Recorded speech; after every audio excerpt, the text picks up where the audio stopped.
नमस्कार दोस्तों, स्वागत है आपका हिंदी नॉलेज शो में। तो दोस्तों, बहुत ही बड़ी और ज़बरदस्त खबर निकलकर सामने आ रही है। राफेल ने एक ऐसा कारनामा कर दिया है, कारनामा क्या आप इसे कहिए, तोड़फोड़। ऐसी तोड़फोड़ मचाई है कि तुर्की की तो हालत खराब हो ही गई है, जबकि दूर बैठे पाकिस्तान और चीन वो ज़्यादा घबरा रहे हैं तुर्की से भी।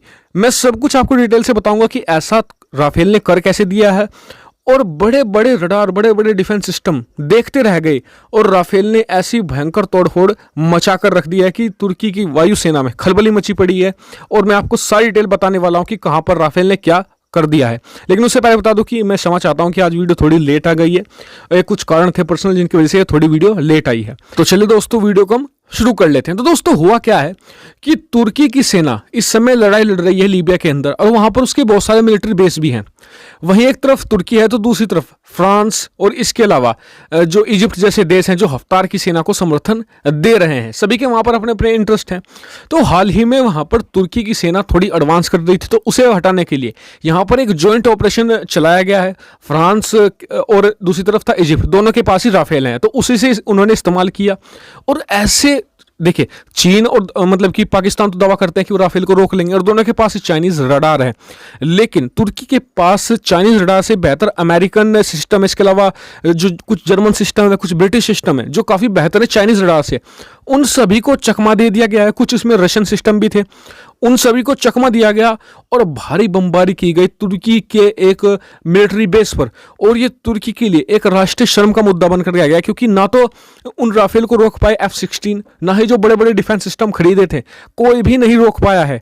जी हाँ, और राफेल ने इतनी जबरदस्त बमबारी की गई है कि कहा जा रहा है कि कई सारे सैनिकों की भी मारे जाने की संभावना है तुर्की के। और तुर्की के अंदर भी एक खबर फैल रही है कि राफेल ने जो तबाही मचाई है उसमें उनके बहुत सारे सैनिक भी एक तरीके से मारे गए हैं। लेकिन उससे भी ज्यादा जो खलबली मची है, तुर्की से भी ज्यादा खलबली मची है, वो मची है पाकिस्तान में और चीन में। जी हाँ, इन दो देशों में ज्यादा मची है, क्योंकि ये दोनों देश राफेल को बहुत हल्के में ले रहे थे। खासकर की मैं बात करूं तो पाकिस्तान तो बिल्कुल ही हल्के में ले रहा था, और चीन भी कुछ खास सीरियसली से नहीं ले रहा था। और कई और देश भी जो मतलब कि हथियार अपने बेचते हैं भारत में, उन्होंने भी इस राफेल को ये कहा था, भारतीय राफेल को, कि ये तो किसी काम का ही नहीं है। मैंने उस पर वीडियो बनाई थी और सबको डिटेल में समझाया भी था। जबकि आपको एक अच्छी बात ये भी बता दूं कि भारत को जो राफेल मिलने वाला है, जो इजिप्ट को मिले राफेल से कहीं ज्यादा एडवांस मिसाइलें लेकर भारत आएगा, तो इसका फायदा भारत को मिलने वाला है। और रही बात पाकिस्तान की, तो खैर हम कंपेयर कर ही नहीं सकते, पाकिस्तान के पास तो कुछ है ही नहीं राफेल के साथ कंपेयर करने का। असली कंपैरिजन तो हमें चीन के साथ करना है। और चीन को सबसे बड़ा डर यही है कि कहीं जब वो राफेल इतने एडवांस मतलब कि जो अमेरिकन सिस्टम थे, कुछ उसमें नेटो के सिस्टम थे, उन सबको धता बताते हुए भारी बमबारी कर देता है मिलिट्री बेस पर। जी हाँ, मैं ऐसी वैसी जगह नहीं बात कर रहा कि कहीं जो कंट्रोल एरिया था तुर्की का, उसमें बमबारी की गई। मिलिट्री बेस पर हम बमबारी कर देता है, तो ये अपने आप में बड़ी चुनौती बन जाता है कि कल को भारत कुछ ऐसा ना कर दे। क्योंकि तिब्बत में स्थित जितने भी मतलब ये पूरा एरिया है ना, वहां पर मात्र एक बड़ा मिलिट्री बेस है चीन का। अगर उसे भारत ने नाबूद कर देता है, तो पूरा जो एरिया है तिब्बत का, वो अनकवर हो जाता है।